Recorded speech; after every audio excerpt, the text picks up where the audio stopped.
here and go to sleep. Good night, sorority babes, and the Slimeball Bowl-O-Rama. Or good night, Imp. Good night, Imp. Good night, janitor. Gotta say good night to the janitor. But you also congratulations to a gargoyle and Yoda having a baby.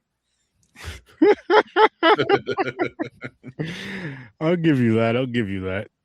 But shit, man, we're back.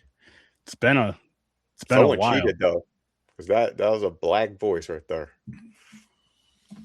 Just one of those soulful white voices. Soulful. Yeah. But we're here. We're here again for some Sturd-O-Vision. It's been a while. It's been a while, but yeah, we needed to start talking about these type of movies and gonna, like we talked about before, broaden the horizon on Sturd-O-Vision as far as like doing more movies, but they're not gonna be like Hollywood tier and all that shit. That we don't have time for that. We have other shows for that. This is for movies like this, and you'll see what else. And I just found out recently. I mean, first of all, I'll tell you guys this. I want to say what's up to Sturdy Slashers, and then I'm going to say this. This is my first time watch for me with this one. Mm-hmm. So I just found out this because I've heard of this movie. I just never watched it, but I just found out like this week or last week that there's a sequel to it that came out in 2022. So yeah, that'll be reviewed on here at some point. Directed by one of the stars of this movie. You can see that? Even better. But use that word stars. Don't you shit talk Michelle Bauer, Brinke Stevens, or Linnea Quigley. Is it Linnea or what is it? I'm going to Linnea or Linnea Quigley. Linnea. Yeah. So, they were stars. They were horror scream queens back in the day. And they're still stars. The movie variety. Yes. I did a Q&A with Linnea at a sci-fi horror fest one year. Nice. That was awesome. That was a great experience. That was. Like, you said that you're like, I seen you naked. in multiple films. You know how wild that would be sitting down on a panel like that? That's first of all, just saying that at all would be fucked up. But imagine it being like the first thing you say, like, so blah blah blah blah. Yeah, this is so. I'm not gonna say a name because I don't want to throw a name out there like that. It's like I seen you naked in a lot of movies. Like, wait a minute, that's not what I meant to say. And none of them were pornos. That'd just be just wild and unprofessional. Don't do that out there, people. Do not do that. It'll creep the person out, and then they make you look very creepy. And you should get kicked out if you do. You probably get kicked out. That's wild. That's wild. Now, these type of movies, was a lot of the actors like porn stars? No.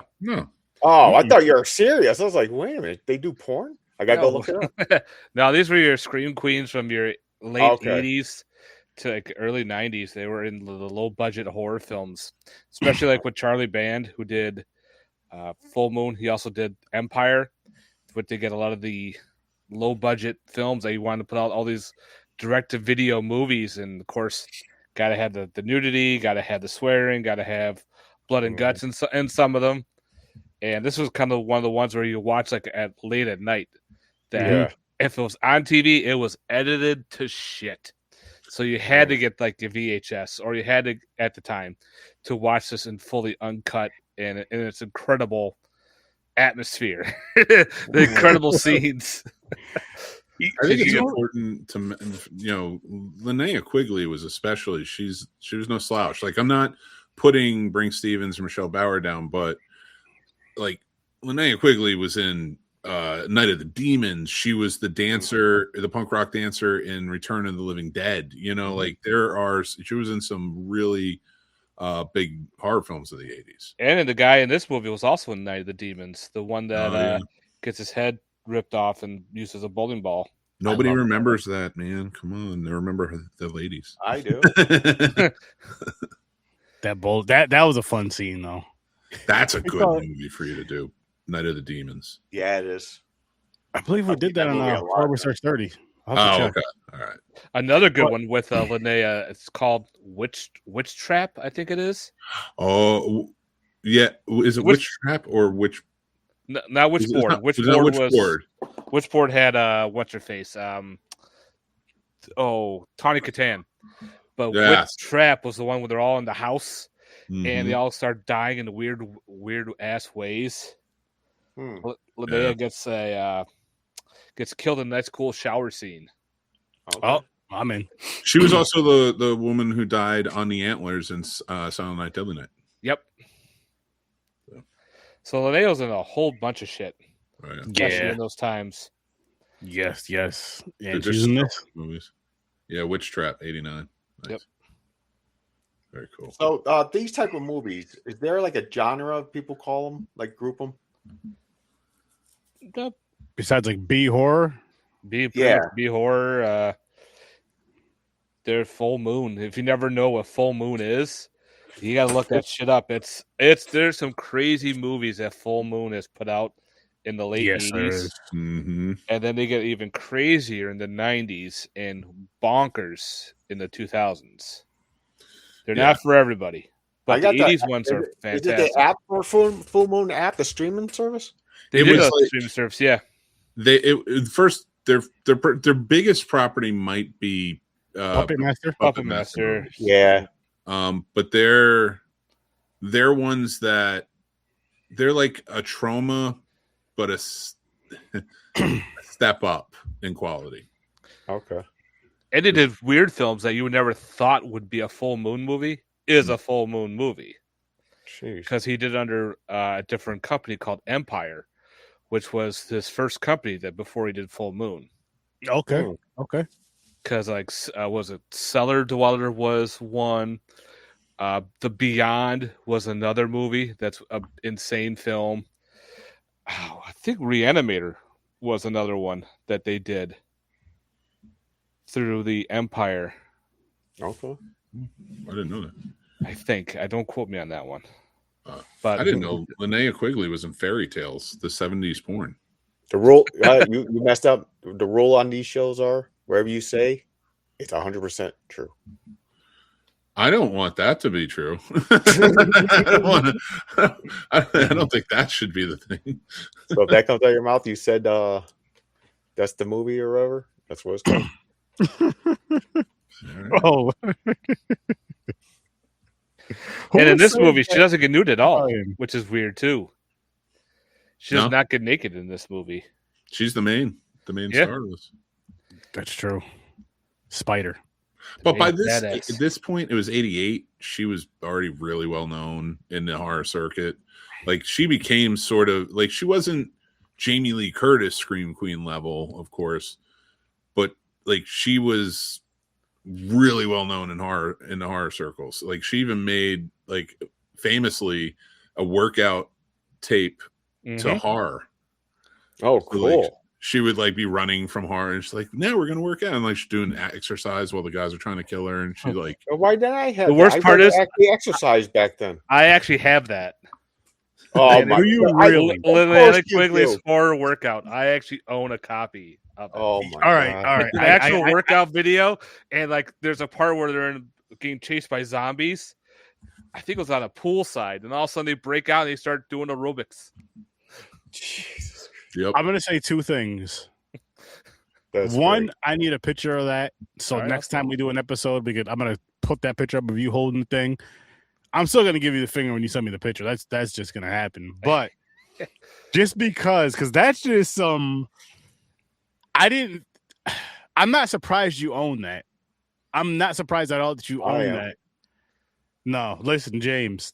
Listen, I've known Matt for quite a few years now, and the conversations that me and him have had when it comes to movies, especially like some weird ass shit, he has it. Even if he fucking hates it, he has it. Not all. That's a true collector right there. Right? Yeah. There you go. Murder Cycle, Alien Death Machine from Full Moon Features. That sounds familiar. Mandroid. That sounds familiar. Mandroid's fun. Fuck, The Crawling Eye. Yeah, that's a good one. Dude, they did a lot. Like, I gotta give them credit. And then, of course, they had this movie, which was one of my favorites. This was fun. And speaking of this movie, let's kick off the ratings. Fate Theory, would you give this? This was fun. I forgot there's these type of movies out there. January made me laugh. I'm going to give it an 8. Oh, nice. How about you, Mick? It's a bad movie. Yeah, I want to put that out there, but this score is completely just because I love it so much. I'm going to give it a 7. 7.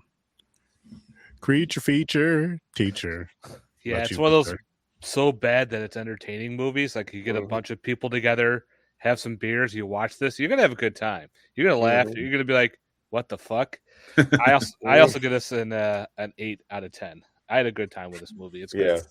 Yeah. All right. As of right now, I'm gonna give it an 8 as well. It was just I had a good time with this, and I'm not even gonna say that it's a bad movie because this is Sturd-O-Vision, and this is what we're gonna be watching. So for these level of movies like this, I think it's worth an 8. It was because it did what it was supposed to do. You got the boobs in this movie for the time that it came out, and for the era and what type of movie it is. You're gonna get that. You got that. You got some fun and funny kills. You have a silly being as far as a creature in this film. You have the horror comedy of this everything just worked for me. Was it a good movie? But no, not by any means. But at the same time, I just feel for this level of film, great job. And there's something about, and I said this back when we did and I know Mick and Matt, as soon as I say what I'm about to say, you guys are going to remind me of the title. And I love the freaking movie. I just can't think of the title off the top of my head. But horror movies that take place in malls. Oh, Shopping Mall. Jesus, there it's right in the damn title. There we go. Which had Kelly Maroney in it, and she's in the sequel to this movie. Mm-hmm. Nice. Definitely doing a sequel. But Chopping Mall, I wish there was a sequel to 1. And 2, it reminds me of my child. I know I was a baby in the in 85, whatever, but like 90s and mid to late 90s and early 2000s even. I missed the mall scene. Like when the malls were like, you know what I mean? How it was like the hangout spot, and how these guys do it so freaking well in this. They do it so well in this, just with the visuals of the mall. Seeing the mall. And every single time I see these movies, I'm like, you know how fun and how cool it would be? And yes, because I'm 40 years old, I'm not as daring as I used to be and stupid as I used to be in my teens or 20s. But to be able to legally be in a mall when it's closed and just doing some silly shit, running around and having fun, like what they're doing. I know they're doing in a movie, but still, I think that'd be fun as shit. It looks fun, at least. And these movies, it just brings you to that like fun kind of atmosphere, that fun kind of vibe is what I got from this. So I had a really good time with this movie. Was good. Was there another movie in the mall with zombies? Well, there's Dawn of the Dead. Dawn of the Dead. That's it. Okay. There's also an 80s slasher called The Initiation. Takes place in a mall. It's got a Daphne Zunga in it. Oh yeah, it's Initiation. The Initiation. I like that one. Yeah, it's a fun one. There's a lot of them you can do. Yeah, there's a lot. Yeah, especially here's a great one for you, Sturdy. It's called Valley Girl. I'm good on that. I'll pass. Why? Because Nick Cage is in it? Jerk. Oh, that's another reason. But that's actually a perfect reason to pass. I didn't even know he was in it.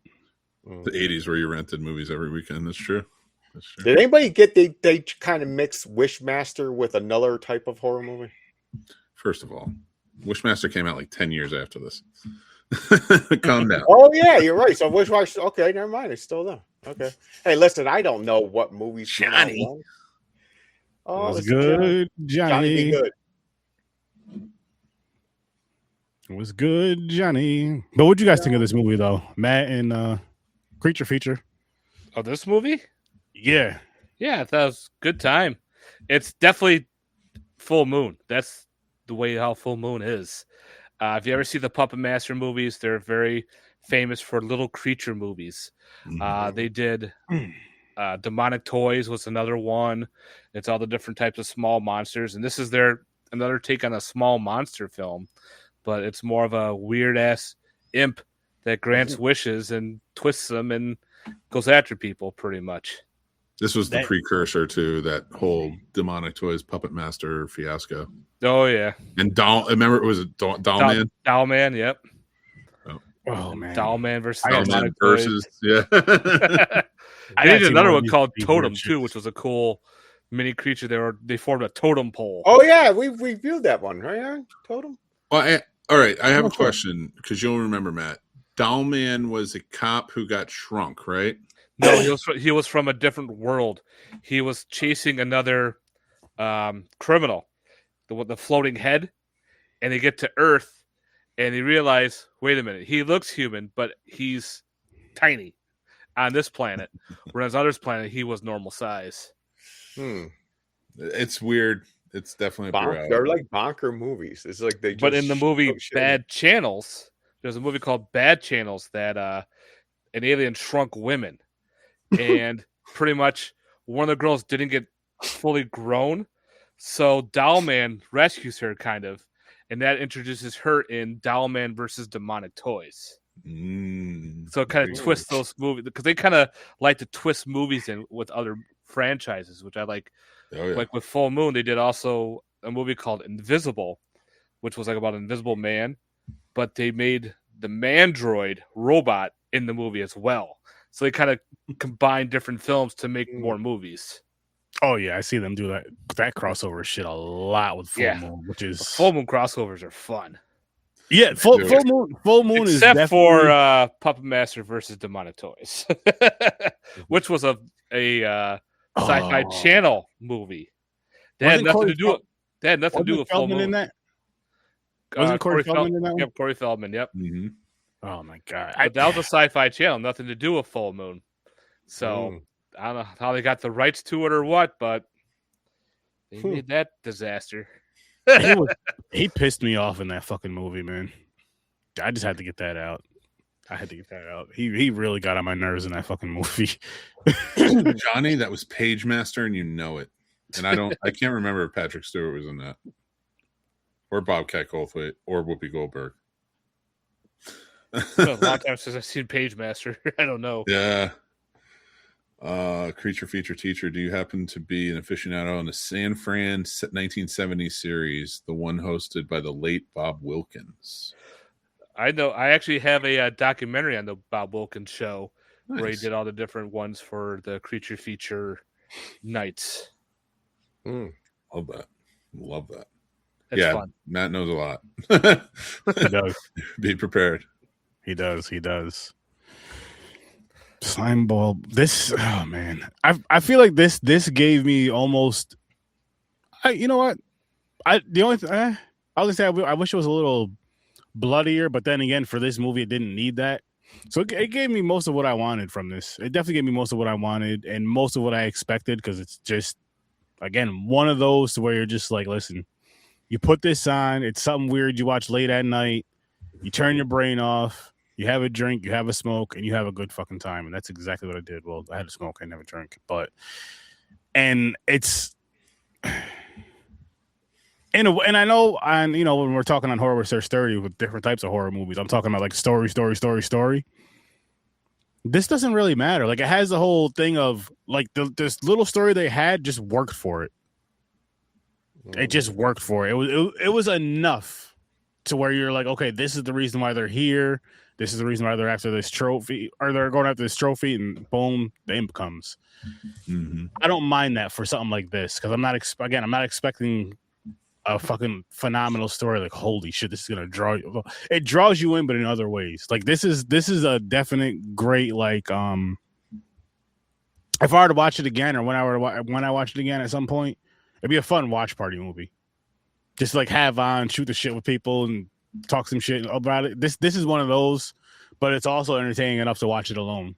And I do recommend this movie. I will say that. Mm-hmm. I guess Best nude scene in my life.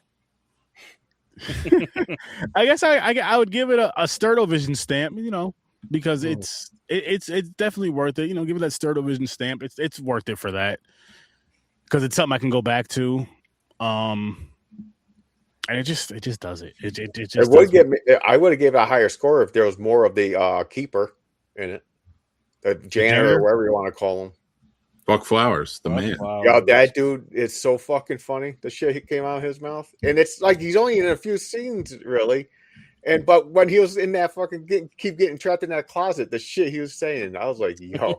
From what I understand, like I think his scenes, and I think I heard this on Joe Bob when they showed this.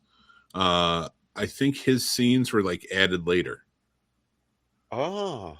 Because they needed extra time. And Buck Flowers, hire Buck Flowers because Buck Flowers is the ultimate character actor. He was one of the best parts of this movie. Him and the Imp, because the Imp just the way it sounded, the way it looked, hey baby, was just so freaking funny to me. I was like, this Imp is hilarious. It's ridiculous. As soon as when they showed it, I'm like, damn, this is what it looks like. And then once you heard its voice, I was like, yeah, I'm in 1,000%. I'm here for it. I sent you a message. I think I said, "What the fuck?" or "Oh my god," or something like that. So like, practical too, bro. I'll tell you what, I'm going to grant you each a wish for letting me out. Like, it's just so weird. I love it. It's who's so watching weird. up there? You gotta come on down. Oh my god, watching on me privately. This movie and Hobgoblins would make a great double feature. Oh God, you love it. You know you love it. The way that they made the demons look in this movie, though. Oh, Jesus. What do they do? They just put fucking styrofoam on their cheek. They used the amount of makeup they could afford. Yeah, Full Moon was always known for very low budget because they never had the budget. No. They never had the money to put out stuff, so all their stuff was always scrunched to what they could do. Like they put all their money in with the Imp because it's all practical. It's a puppet. They got the dudes with all the contraptions moving everything. Probably getting Buck Flowers and getting Linnea because they were big names. So a lot of their budget went into those. That's why they usually don't have a lot of blood and guts because they don't have the budget for it. But he always does practical. He's like, I'm always going to do practical shit. Let's put it out there. I love that. Hey, I respect that. Mm-hmm. And I mean, at the same time, though, even with really quick going back to Chopping Mall with the lasers, the robots, and all that crazy, silly shit, fun shit in that, you don't really need it in bloody for these type of movies. I'm not gonna say you never need it, but for these, they do it so well and they entertain you enough to where it's like when you don't see the blood, you're not even thinking about it. Like I honestly didn't even think about it until it was mentioned here on the show now. But it doesn't, like, it's not that I don't care. It's just like, it's not necessarily needed because you get all the other these type of movies, fun stuff out of it. Like if it was made today, you could see them ripping like Brinke Stevens' character in half and showing it. But they would have more of an effect being, okay, we're going to make this more CGI'd. Like, making it more CGI would definitely ruin it. And yeah, exactly. Like I understand it for certain movies here and there, especially for Marvel and all that type of shit. But for horror, if you have to do it for certain little things here and there, certain things here and there, but don't make it the majority. Make it the minority when it comes to that. Mm-hmm. Make it the minority when it comes to that. You know what I mean? Especially if it's, I get if it's cleaning stuff up, but other than that, and I don't know what I'm talking about with CGI, but we don't like it. I wish there was more like practical effects and everything because it was so popular. They made a show where they were doing a contest to find the next person to do makeup and shit for horror movies. Oh, Face Off. Face Off, yeah. Love that show. Yeah, that show was awesome. All right, but to give a bit of fairness in that, we have to remember special effects always existed. And they're always, and there's levels because makeup is not cheap. Even that head, like we were talking about the Imp, we were talking about a couple of other things that cost money. Even that head that they made of the guy where they bowl it down the thing, that probably cost a good amount of money. They had to cast it. Even if it wasn't his head, it's still something you have to use. It's going to get messed up, probably not be able to be used again. In the 80s, took dialed special effects makeup and such up to 11. Before that, it was used more subtly.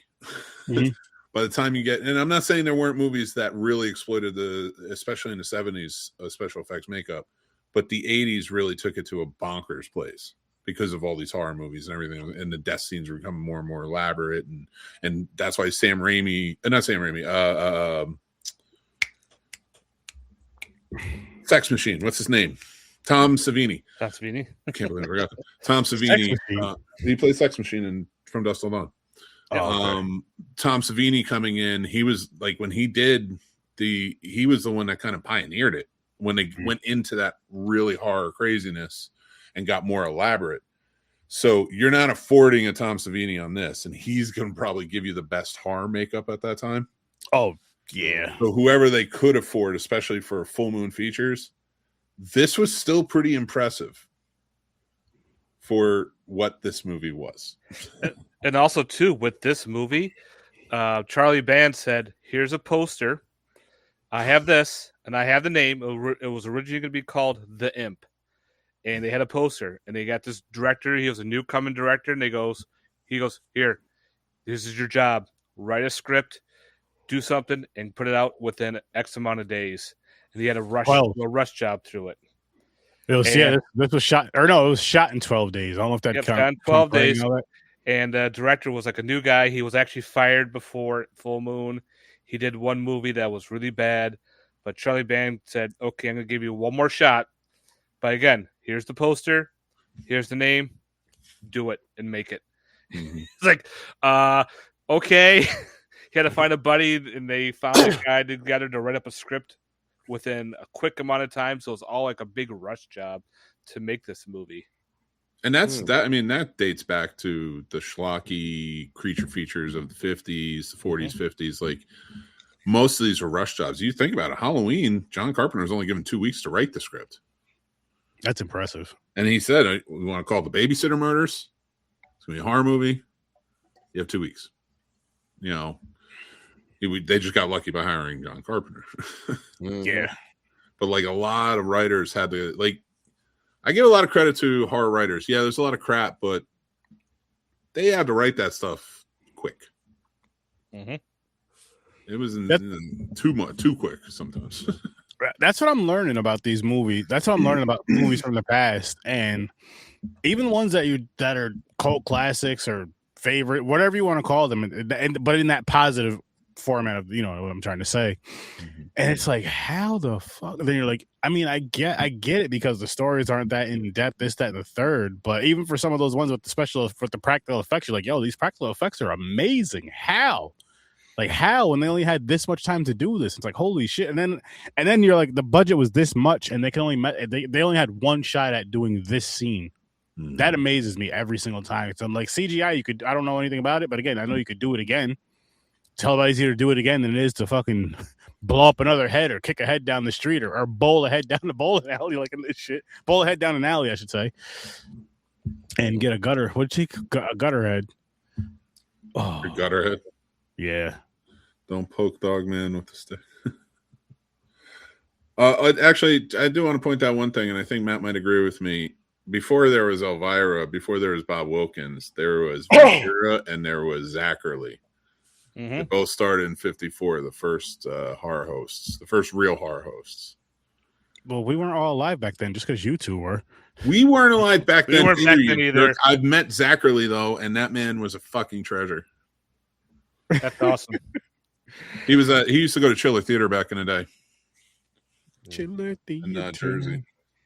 That's awesome. He had a throne and everything, and everybody bowed to that man. He was the fucking best, and he was the nicest human being. Nice. That's dope. Yeah. I love when I hear stuff like that about him and movies and shit. Joey Ramone used to sit together. Because Joey Ramone, before he died, would no, Johnny. I'm sorry. Joey came after Johnny died. Damn. So they did not like each other. Joey and Johnny. Johnny, Marky, Tommy. None of them liked it. I've met all of them at different conventions at different times. Okay. It's like, I would have liked to have met you all together. That would have been awesome. That would be pretty cool. Damn. Man, would that be fist fights? Dude. That'd be funny, though. It'd be a funny story, at least. That was, because I remember it was like 2001, maybe?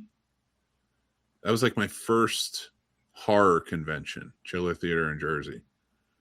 and we were going for one reason only. We wanted to meet Brian Thompson. We loved Brian Thompson in Cobra. We loved him in like all the stuff he showed up in. And he was going to be there. And we met so many more.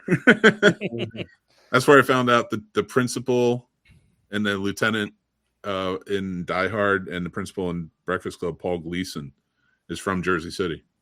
Oh, wow. Nice. And I met him there. And like he was, he was talking about it. And I was like, oh, I'm from Jersey City too. And so he was really nice too. That's awesome. It was Dick. Was Virgil, the wrestler. Oh, was he? It was to me. I met him like 3 times. Probably thought you were sizing hthem up. I wasn't sizing up. Virgil was a big dude. Virgil, I wasn't gonna fuck with Virgil. We'll leave that one alone. That motherfucker had hands that were huge. I was also like 18. Calm down. Yeah, but you're still 6'8". We've been over this. Is a non sequitur. I was 18 and I was a geek, so shut up. So was Spider-Man. Yeah, I'm not Spider-Man. I never was.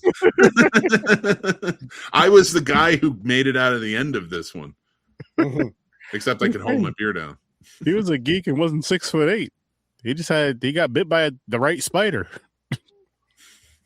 Oh, this kid was like a stalker. Yo, what was his name? No, not Carl. But yeah, the one that was following Spider around the whole time. Yo, he went in there when she was breaking into the castle. He's walking there just like smiling. I was like, you shouldn't do that. Like, you shouldn't do that. But like, my whole thing. Come here often. Yeah, that too. And I'm like, my whole thing is, it's like, so you're sitting here saying somebody shouldn't do that, but you literally just broke in here yourself to steal something. Remember, he had one beer and he was already drunk off his ass. He was wasted. That shit was so fucking funny. He was falling in shit. Like when they're going to check out the chicks that are getting in the sorority or whatever. And when they stuck into the house, I don't know how they didn't hear him, but he fell into the door, banging up against the fridge and shit. Jeez, that whole sequence was wild. They go and they like. First of all, great scene. I'm gonna start there. Yes. They're spanking the girls with the paddles in the sorority. They're watching through the window. Nobody sees 3 dudes in not a covered window. It's not like they have drapes or anything. They're just 3 dudes standing on a window watching all these women who are like 3 feet from them. And then they're like, let's get a closer look and sneak into the house, roaming around the house till they're in the bathroom. Upstairs, too. Like, upstairs, yeah. Like, and not only their penance is they have to go and steal a trophy from the Bowl-O-Rama. Yep. Wild. After, well, before that, though, they fall into the door, whatever. And then they also, when they go upstairs, they're watching the girls wash up, shower and stuff. And then the other chicks find them and hit them or whatever, and they fall into the bathroom. And there's like no, like you said, there's no consequences. Hey, you got to help us find the imp. I mean, I guess the death is a consequence, but still. Yeah, You know what I mean. the whole premise is very sweaty. Mm-hmm. So, I will not lower my score. I love this movie. Oh, no. This movie's definitely up there. It's problematic, but it for its time, it was funny. I've even talked to the women that were in this movie, and I've mentioned this movie because I like it. And they had such a fun time. That's why Brinke Stevens and Michelle Bauer. I don't think Linnea Quigley came back, but Kelly Maroney's in the sequel. Mm-hmm. That says something. And they always spoke fondly of like the movies they worked on. So like, that's good. If the actors are cool with it, I'm not gonna pick it apart. You know what I mean? Mm-hmm. I don't think you should remake this movie today. No. The movies like this do not need to be remade because you're gonna mess them up. There's a lot more to it than that. Well, they've changed the whole story around too. And because times have changed. So if you try to remake this the way that it is, it's not going to hit the same. I think that's what shit they're saying. I think that's what makes these movies so special, though. And a lot of people like to pick them apart and be like, "Why does this movie exist?" Like, this is a time capsule of a time where we're not saying that this everything they do and say in these movies should be done or said. But at the time, every movie was doing and saying what these things were doing. So, like, for the most part, yeah, they're a time capsule of the 80s. And if you're going to take all the good with the good, you know, with like the big mainstream movies, you got to take the ones that were cheesy as fuck. Because they started a lot of careers that I'm very happy are still exist. Oh, did they? Did they ever? And this was creativity. And they had and have a great fan base. There's a reason why, like, I know some people are like, oh, these movies are so bad, stupid, this, that, and the third. I know people will say that, but I'm like, we're still talking about these movies from the 80s for a reason. I'm not saying that's not all we talk about, not on this show, but I'm just saying, just in general, like, these type of movies, this level of movie, we're still talking about it X amount of years later because of that. There's a lot of movies that just came out within the past 5 years that we talked about just because we reviewed it on a show. And it'll probably never be talked about by a lot of people. I'm not saying it'll never be talked about again, but by a lot of people versus a movie like this. That says a lot. That says a lot. These are better than some of the big mainstream movies they're putting out nowadays. Yeah. Like some of the Blumhouse stuff. It's like, oh, what are they doing? And then you go back to watching this stuff and you're like, it's a good palate cleanser. I'm good. The fresh air. I'm cleaning my eyes from the crap that I've seen before. And I paid how much to go see that movie? Ugh. Yeah. Granddad, to answer your question about do you find more or lesser movies being a time capsule, is that I don't know if that term's overused or underused a lot. I don't hear it a lot because I don't really watch or listen to any other movie podcasts besides my friends. Other than that, I really don't. So I don't know. I don't hear because I don't hear it on their shows really. Actually, I don't hear it on their shows much. If I'm being honest, movie like this, there's a reason, and I don't give a fuck because these podcasters suck anyway. There's a lot. Most of the podcasters don't know these movies exist, which is sad. Which is a nice part about like what we do here. We actually like curating. We like checking out movies that are different, that are weird. Matt especially, he owns them all. You know, but like it's and that's a compliment, dude. Please don't think I'm no. That is a compliment. Like to me, it's like it's cool that we can come in and talk about these movies that you do not see get talked about enough. And that's what I always appreciate about Harvester Sturdy in general, Sturd-O-Vision in general, the channel, is that even like we did Beast of War yesterday. How many people are going to be doing Beast of War? They're probably shunning it, saying, who cares? Like, let's dig deep in Friday the 13th again. Every Friday the 13th, I see the same things. Every Halloween, it's the same movies. You know, and this is stuff we need to remember. Here's something that I don't see, but we've done. And I'm not even saying this I'm just going to say it. Because how you said, like, with the Friday the 13th thing, you see kind of like the same things, the same reviews, the same conversations. Yeah.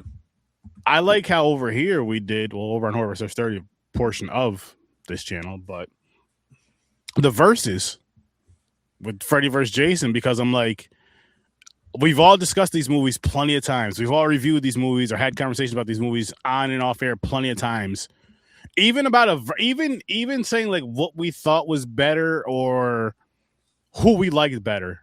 But we've never like how we did the 1 versus 1, 2. Like I really had a good time with that. And it was just something, to do a little something different. But going back to what you were saying though about movies like this that a lot of people don't watch, I will say I'm never gonna say you're not a horror fan because you could just like one horror movie and be a fan of horror, at least of that film. But I will say this: for people that say they want to take a deep dive in horror, or say they take deep dives in horror, but their deep dive is just like going to older movies, but not necessarily like lower level movies. They get like older Hollywood movies, or like the A-list movies, whatever you call them, the big budget movies. Blockbusters. Trust me, yeah, blockbusters. Trust me, dive deeper, dig in the crates. Dig in the crates. Yeah. I'll even say, I mean, if you're someone who collects physical media, go to Walmart, go in one of them $5 bins, go to one of those thrift stores, and just grab that horror movie that or whatever genre movie you enjoy. But I'm just saying horror because that's over here. And just go in that bin and just grab something you've never heard of. That's like a B film, though. Not a Hollywood film, a B film. And just have a good fucking time. Because these films really allow you to have a good fucking time when they're done right. Because I've seen some B films that are bad shit. If I could add to that, and the only reason is because I want to give a plug to him, and I think you'll agree with me, is one, you can go on Letterboxd and pick a year, and I would just scroll through, and you can pick the genre or whatever else you want, and scroll through and look for things that look interesting, because video stores don't exist anymore. And like going and I mean, a lot of these movies I found in the horror section at video stores, and that's how they became so popular. I mean, even the one right behind you, one of my favorites, Tremors. That was I remember in was it 89 before the movie came out. My theater had that. Not my theater. My local video store had a poster of it up on their thing, and I just remember like that's the scariest thing. But they always hung posters up. You know, like it didn't have to be out, but they, because it was a mom and pop. But stuff like that, it like attracted you to go and see it. So I would say to kind of relive that, do one of these two things: go on Letterboxd and do that. Go to your library. Your library has any movie they can get a hold of that they tag on. I don't know if you'll find a Sorority Babes and the Slimeball Bowl-O-Rama there, but you will find gems of all different genres in there. There you go. What I'd like to add on to is, okay, since this is a full moon movie, and go through their catalog, go through other catalogs of other companies' movies. Like you go on IMDb, which is an awesome website if you never used it before. Or if you find a specific actor or actress, you look through their database of the movies they've been in, and you look at the titles, and you're like, what's this? All right, I'll click on that one. All right, I'll watch that, or vice versa. Like with Full Moon, there are so many weird films people don't even know about that are fun to watch. A lot of them were always direct to VHS. Only maybe like the Puppet Master movies were big and they actually went into the theater. But really, a lot of only the first couple. Yeah, I think that was like the first two. Yeah, the third one was direct to VHS, but the majority of them all were straight to VHS. So no one knew unless you went to a video store, walked by your horror section, be like, what the hell is Sorority Babes and Slimeball Bowl-O-Rama? All right, I pick it up, you read it, like, all right, what the hell, why not? Yeah. But you follow their companies, if you're on Facebook, follow Full Moon Entertainment, follow another company that puts out a ton of films. So you get ideas of what they're putting out, what's their catalog, and go based off the catalog themselves. Yeah. Find podcasters who like us and who appreciate that. Now, again, you'll be able to tell. Just look at the movies. If they're mostly mainstream, they're not going to go deep. If you're looking for things that are a little deeper, I don't think we go too deep, outside of being on the show and talking about things and extending that. Well, on our show, not here. You guys have done some deep ones. I actually love when that you're so receptive, Sturdy, too, because like you're like, yeah, give me, movies to watch, blah blah blah, and like dig them up.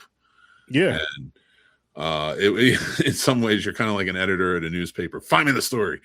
Yeah, I mean, speaking of, I'm going to be, especially since Sturd-O-Vision is back. Not only do I love to have him on here because this is definitely his fucking realm and element. You guys already know what I'm about to talk about. But Professor T, I can't wait to get him over here one of these nights. And I'm going to be, hey, listen, Trevor, if you can make it or not, give me 4 movies that would work for Sturd-O-Vision, please. You motherfucker. I gave you like 17. You said to me, you're like, fuck these movies. First of all, that didn't happen.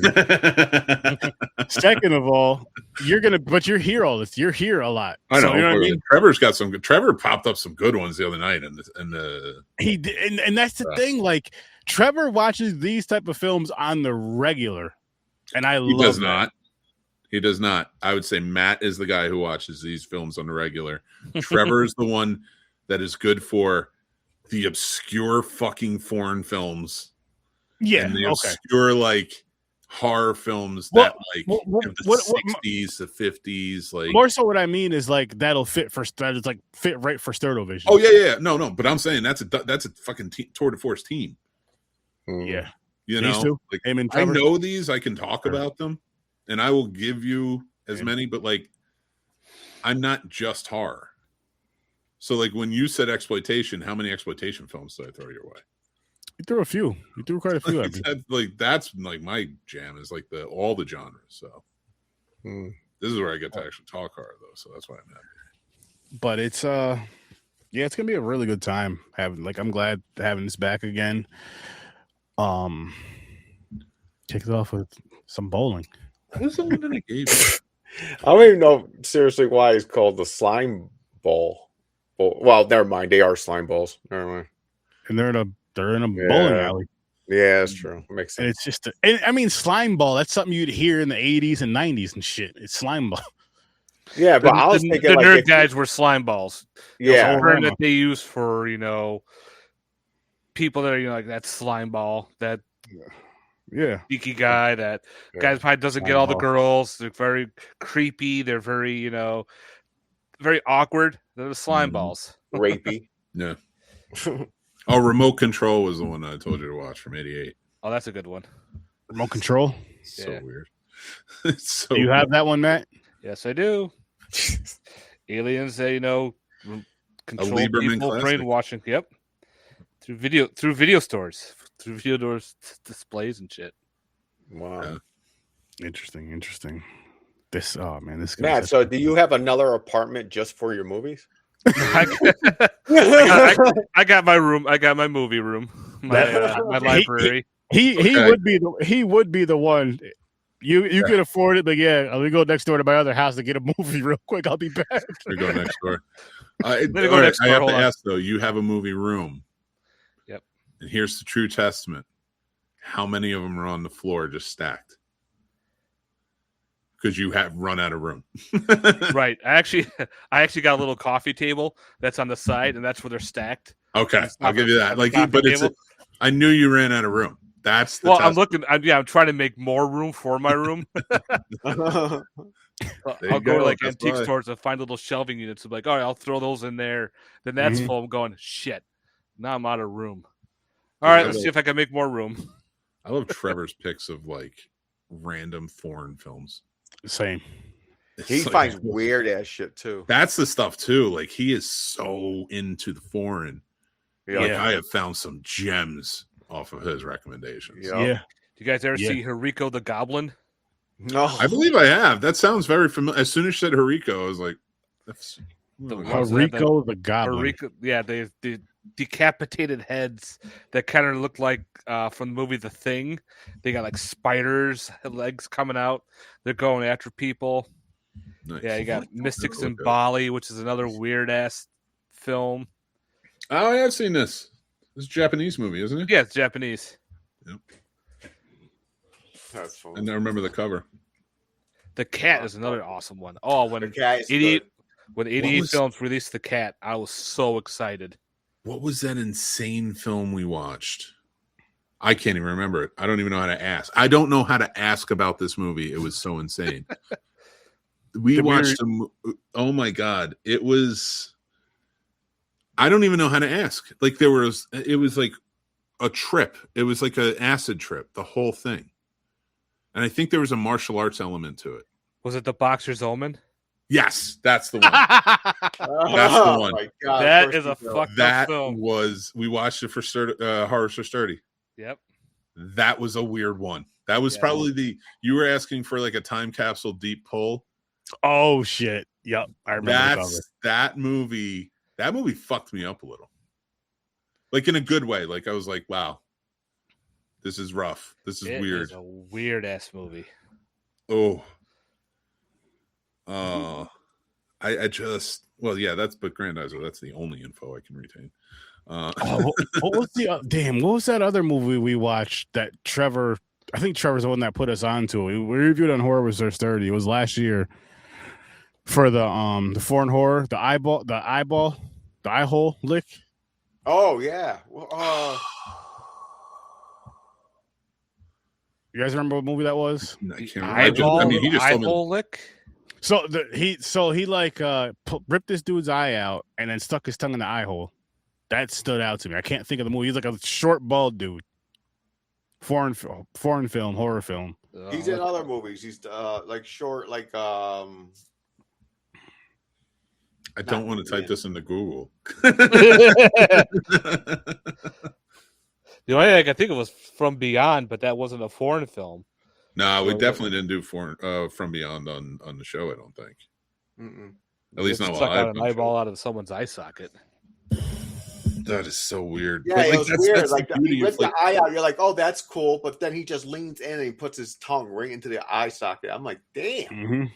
It's called eye glory hole. Eye glory hole. Skull fucker. That's a Grindhouse joke. I don't want credit for that. Baskin. Oh, yeah. Baskin's a good one. That was a weird one. Baskin. The Turkish Hell movie. That's yep. Oh, I like when you do that's what it's Turkish. That's right. Backpacking means I'm going to learn a lot. Oh yeah, I love it, man. That's how I'm so into fucking foreign shit now. Even shows. I've been watching Korean and Japanese fucking shows lately. I'm like, I don't know. I'm so curious of like how their comedy style, how their story and everything comes along. So it like interests me. It's like really interesting stuff. Especially the movies. The movies are intense. Like you get Japanese or Korean horror or Thailand and shit. The movies are wild. Yeah. Hell yeah. Wild may be an understatement. So violent, intense. Yeah. Like the sadness. It's not as I still don't say it's a zombie movie. But people have arguments saying it is. It's like, I guess it's not, but just because it does say on the movie cover, but that right there, Baskin is wild. That movie right there, oh my fucking goodness. And then this one right here. What's that one? That's the Boxer's Omen. Oh, the Boxer's Omen. Yeah. That's the weird ass fucking. Yep. That whole movie was just weird, in a good way. I liked it. It was just very weird. Yeah. Wait, was I there for that one? I believe so. It was It was during wow. It was during backpacking last year. Oh, okay. I'm assuming you were. Yeah. I'm assuming you were. Yeah, I've been trying to collect a lot of the Shaw Brothers horror films. They put out some good shit. Nice. Did they do the Boxer's Omen? Yep. Sallow. It felt like a Shaw Brothers type of film. I didn't remember the shield at the front, but the clear copy of Warner Brothers. Yep. But it's got an SB instead of a WB. Right. Who owns them now? Paramount, so they can have it. Yep. I actually just bought a box set of Shaw Brothers horror and fantasy. It's a big ass long box set. I was like, holy shit, it's got a big booklet in it. And I'm just going through going, oh, I've always wanted to check out this one. I want to check out this one. Oh, I got that. Ooh, no. Oh, I can't wait to dive into that set. If you like a weird one, you ever see The Oily Maniac?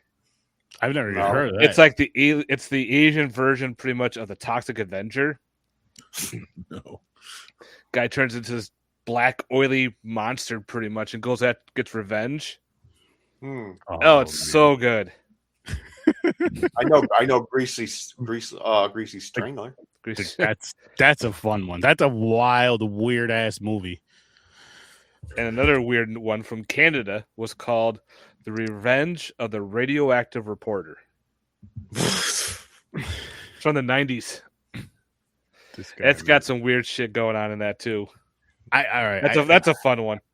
I can't wait to make this happen. To hear the conversations of the films, like what Matt was mentioning, and some of the films that Trevor is going to bring to the table. But these guys, like having the whole, having him on here with us talking these movies, because it's going to be very interesting. It's going to be very interesting hearing these conversations, having these conversations, and all that good stuff. Yeah. But I think we're about to wrap this one up, though, people. So make sure you guys come check us out. Horror Research 30 every Thursday at 8 o'clock. The Scene Snobs every Monday at 8 o'clock. Popcorn and Pints every Saturday at 8 o'clock. Fade Theory drops videos every Monday and Friday. What time? or is it? Do you have a specific time? I do it. I had time. I just put the shorts and the videos out at the same time. It's 12 a.m. Oh, so you drop? Okay. So you have it drop at 12 a.m. Yeah. And then Matt, how often do you drop videos? When I can. It's time because the way I work night shift, it just makes it all different to drop videos. I get it. But go check out you. I actually have a video coming out, an A through Z horror films, where I'm gonna pick one movie from each letter of the alphabet and talk about them, especially obscure ones. Oh. Nice. That's coming out. I got to work on the video. Okay, Matt, I never asked you this because you've seen so many movies. You own so many movies, and I have a thing is where I'm trying to find a movie that will actually scare me. I've been so desensitized to it; it's not even funny. It's like you watch. Everyone watches this movie, they're like, "Oh, it was scary." I watch them going, "Okay, that's the jump scare. Okay, that's the." You know when they're coming. Yeah, you just know it. Yeah. So you're to say, wait, so you couldn't be able to pick one and go, okay, this one will scare you. Well, say The Exorcist, the original Exorcist, that movie will scare the shit out of you. No, I've seen that multiple times. It don't scare me. I think it's funny. Challenge accepted. Don't worry, I'll find one. Thank you. Because I know what I need to look for. Okay. Things that trigger your emotions. Okay. Your experiences need to be seen in the movies for you to be triggered. The fear footage is good. That's an indie film. Indie found footage movie that was really freaky. Oh. But it's kind of hard to get a hold of now because it's out of We've been into found footage lately too. I love found footage. I used to hate it. I used to hate it back in the day. But I got a whole different take on it now. Flash Gordon. You got to find a really guttural type of movie that touches down on James's like private parts. That's how you're gonna make a Howard Stern movie. Howard the Duck? No, I'm just saying your private. Oh, I thought you were talking about the movie Private Parts. Well, maybe you should listen. Maybe you should maybe a little less of this. Well, I was paying attention to Grindhouse's thing. He said Flesh Gordon will make me laugh, not scared. Now I want to see Flesh Gordon. You should. Why not? He said, "No, I want to see Flesh Gordon." Oh, because Grandizer said it in the chat. Oh shit! Hey, Grandizer, that will do because I did that and I don't look good. So no one touches my facial hair. So if you could find a movie like being forced cutting your beard off or something, I'll probably like, ugh, no. That'll get him. That'll get him. I'm gonna cut your beard off. Leave him alone. He's ugly. Oh shit. Oh shit. Love it. But yeah, so again, make sure all the links are in the description. So just check out all the pages, all that stuff. And then just let me remind you guys, if you weren't here for Horror Research 30, what is coming up over these next couple of episodes? Like tomorrow for Gamer's early birthday. We're reviewing Inside Man style movies too. So weird. Inside Man and Euro Trip. Yes. Very completely different styles of movies. But I'm not mad at it. Chris next with his heart. Next Thursday, Five Nights at Freddy. I won't be here. Part 2. Why were you going to be? It's my wife's niece's play, and she's only like 8 or something, and she wants us there. She got us tickets for it. So does she want you guys there, or does she want her there? Both. I said that. I was like, "Oh, you can go. That's okay." She's like, "No, she wants you there too." She bought 2 tickets. I'm like, fuck. James, I hate to break it to you, but I think you need to teach her a lesson in disappointment. Nah, she wears the pants in the house. I got be on the good side. Listen, whatever. We'll be talking Five Nights at Freddy. Listen, she drives me to work. You fuck up your transportation. You got a problem. But the thing is, you guys live in the same house. Like that fucks up the bills. If she's just like, you know what, fuck it, find a way to work. Yeah, exactly. True. Fuck that. But what's that whipping noise I hear? What's that going on? What? Hey, maybe I like being whipped. Hey. Oh fuck. But don't pick whipping movies for you to get scared at. No, Nope. I'll turn me on. Watch The House with the Whipcord. There you I go. can't even watch Roots. oh, God. Okay, I went there. My bad. That's wild. That's wild. Whoa. Okay.